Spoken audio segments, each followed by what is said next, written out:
There's this guy on TikTok that is bragging about being banned like 56 times because he gets like 2,400 MMR from like win trading.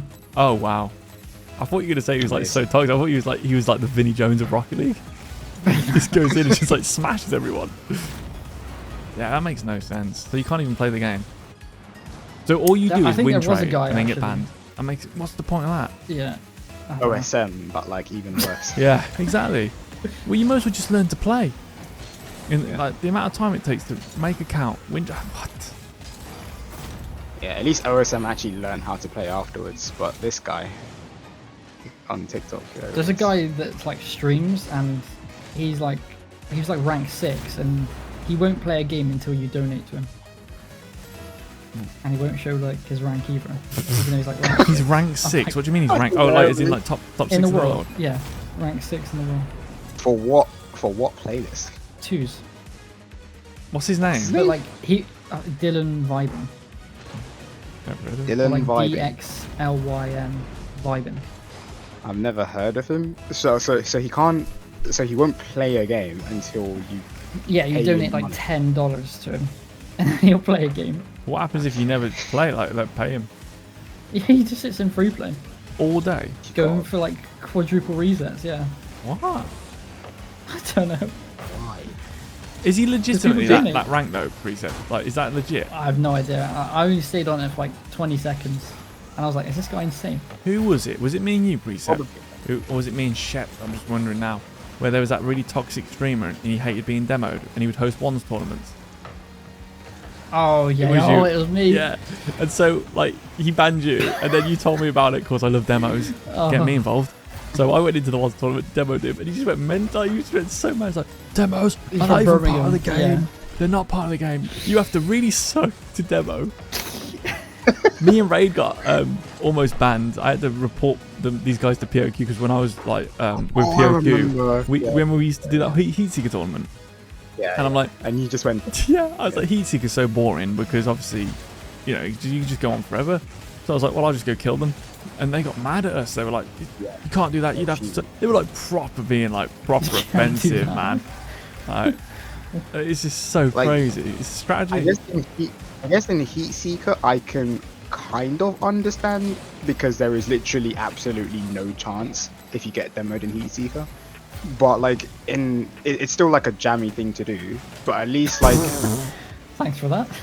But at least starts air dribbling as well. I'm so confused with what to do. At least it's like you can kind of understand. But in normal Rocket League, you can't complain about demos. As annoying as it is, you just can't. Nah, even in Heat Seeker. Yeah, see, I agree. If they didn't want it in Heat Seeker, then they make you like Ghost or something. The thing is, I think you should be able to demo in Heat Seeker because you could just play that all day before a goal happens. Yeah. Like some people are just really good at saving. Oh yeah. So, nice shot.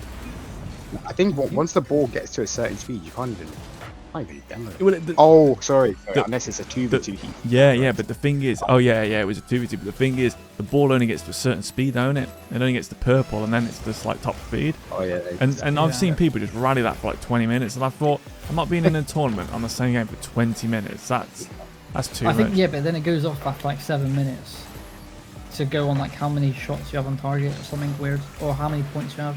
But then like with me and Raid, we were getting out in about 2 minutes. We were winning the whole tournament in 2 minutes via demos, and that's the secret. Yeah. that's how I think you should play it. If anything, it takes more skill. Like, Vency came in. It does. And then, who was it? Was it Dizzle in the final? And then I was watching Vency and your stream at the same time, and he was just shit talking Dizzle the whole time. Yeah. Vency is one of the most toxic players in the history of EU Rocket League. Oh, that's when It's a shame he's good doing it. What happened was, we brought in that rule. It was really funny because I said, like, if people are toxic, they're not getting the money. So I just rolled it over. So he expected to get the pay. He's probably furious about that, like $7 because he makes a living. The thing is, it's like, obviously, it's not my money. It's a sponsorship. We Champ 2. Oh, let's go. Div 2 is it? Or? Nah, Div 1. Div 1. The thing is, it's the sponsorship's money, and so you cannot, like, if you've got a sponsor, they don't want to see people being toxic because then that's like you're basically, as that brand, you're promoting it because you're paying these really toxic players. So I was like, no, I'm not doing it. So yeah, that must have really hacked them off. But whoever won next week got like 40 quid. It was a good payout. Like POQ was really good, to be fair. They were really good with me. Very consistent as well. Yeah, I think so. They went into crypto. That was the only thing, though. They sort of went into the crypto, and they made it a platform so that if you gamed and did stuff for POQ, like every time you entered a tournament, I don't know how it works, but it would generate crypto, and they wanted their own currency. But I just ran out of time, man. Like when streaming every day. We streamed. We started off 3 times a week. We streamed 2 days a week, every single day for 2 years. 3 years, and didn't miss a stream pretty much. And after like doing it for so long, you just get really tired. Like it's knackering, man. Yeah, I'd be tired as well. Like, it's burnout, and also the fact that at the time, like, it was COVID, so that made it a lot easier. But then obviously COVID stopped, so then you have to juggle your real life job. Well, the first year I did it before COVID, so it was like I'd work all day, I'd get home, but like you couldn't do anything because it used to be Monday, Wednesday, Friday, and so we'd go out somewhere. Say we went out just to go to town. It's like we got to be back in 10 minutes, like because I got to do my stream. It has to be 6 o'clock every day, and it just became. You know, you do that for 3 years. It's just like it becomes like, you know, it's like, you know, it affects your relationships. It affects your friendships with people because you're just like, oh, I can't see you because I've got to do my stream, and it's just tiring. So I feel sorry for people who like, well, you know, do stream and they're still going at it because it's a lot. It's a lot to do. Yeah. Like, not like a video where, you know, you can edit a video down. A stream has to be like a certain length. It's not like a 10-minute Also, you can just record a video like anytime. Like if you're feeling it at like 2 a.m. Exactly. That's the thing. Like, you know, imagine this. It's the same every day, but maybe something's gone wrong that day. You didn't sleep, or you've had some real bad news. You've still got to go live and just tell a load of jokes and stuff. And the other thing is like, you know, you have to come up with stuff on the fly. It's like it's just so hard. Like some streamers. Like, if you're just a gameplay streamer, it's not too bad. But like people who are like proper chatting, like witty, and they've got a character, like people like Dr. Disrespect. That's such a talent because he's having to think of like things to say and jokes all the time. Yeah. And that's not easy. The chat does help to a certain extent. So.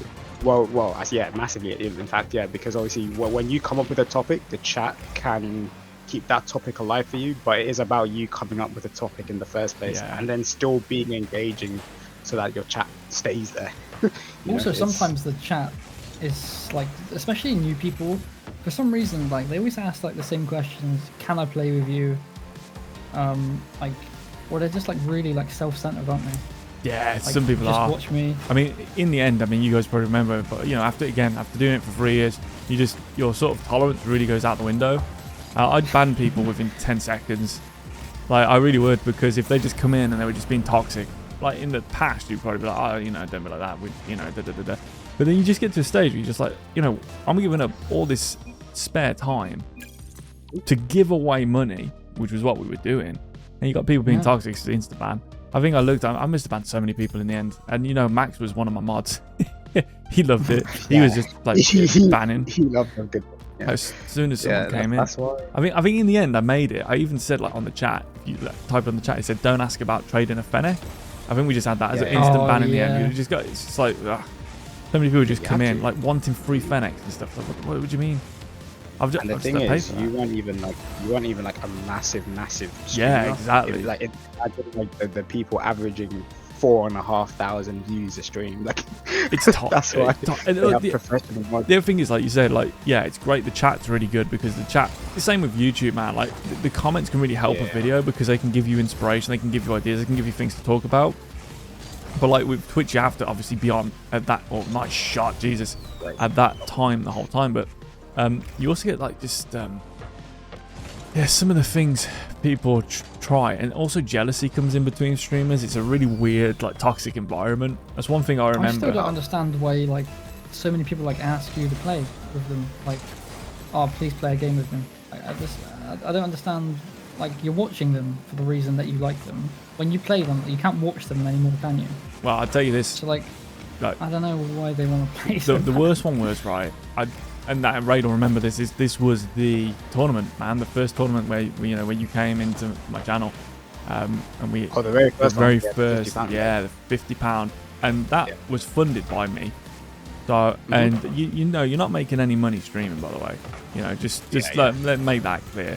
You'll be lucky to get your payout in your first year. So it's all self-funded, and I've built it up over weeks. People were qualifying. We had like green screen effects. It was so much went into this, all for this one specific stream. So like average viewers was like, I don't know, 10. But then for this finals, because the way we tiered it and everything, we had like 46, 52 people. And another streamer, another Rocket League streamer, got jealous and started like a conflict in the chat, just swearing at people. And it's just like they try and derail it. So their personality completely changed because they see you doing well. They're like, oh my god, like, because people are honestly like this, and I can mention a few names of people I know like this, but I'm not gonna. But they get jealous. They see, oh man, he's on 10, I'm on 10, but now he's on 50. Like what?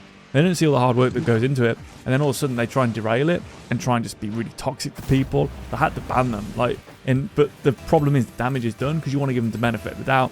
You've dropped from like 56 viewers straight away to 32, and then you've got to maintain that, and it's tough. Yeah, it's tough. That's what I've never understood. Like, especially for content creation in general, not even just like Twitch, but YouTube, just any content creation, everybody's like at each other's throats. Yeah, man. Like, you should be like looking to like bring each other up. Yep.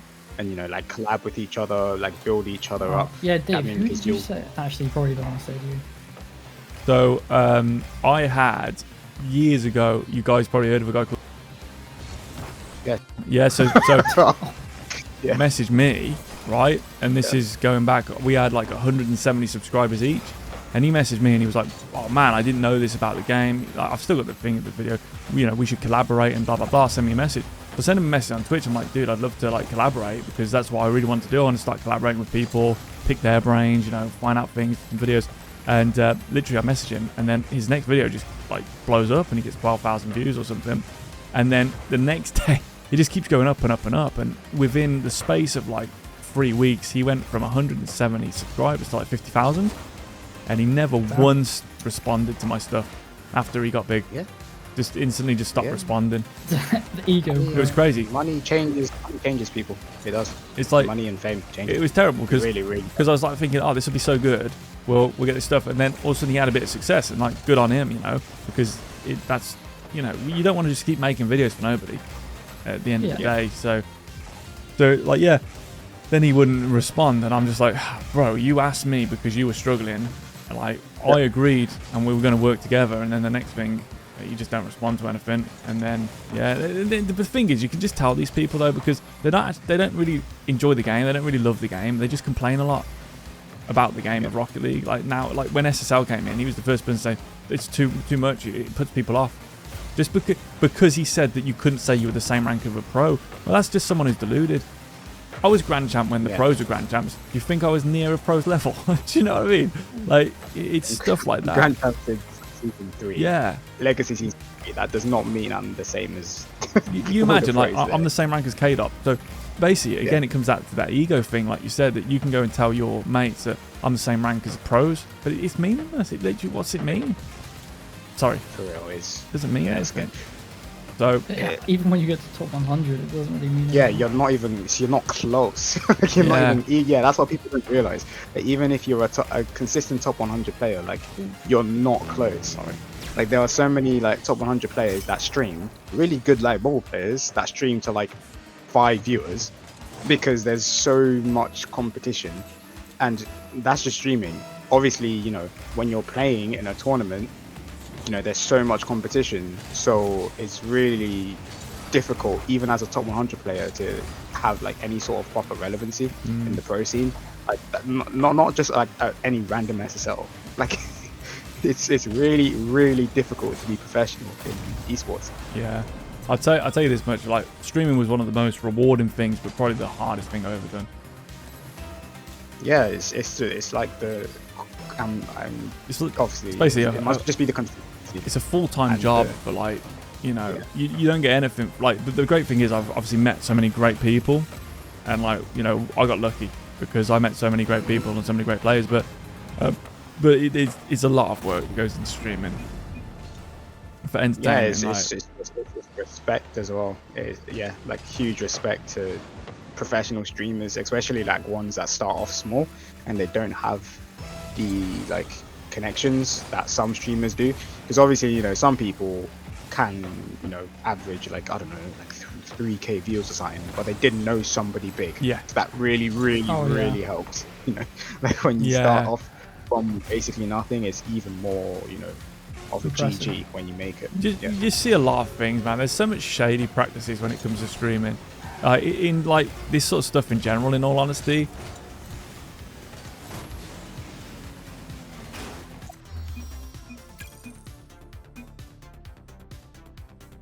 Wow. Mm-hmm. All right. Yeah.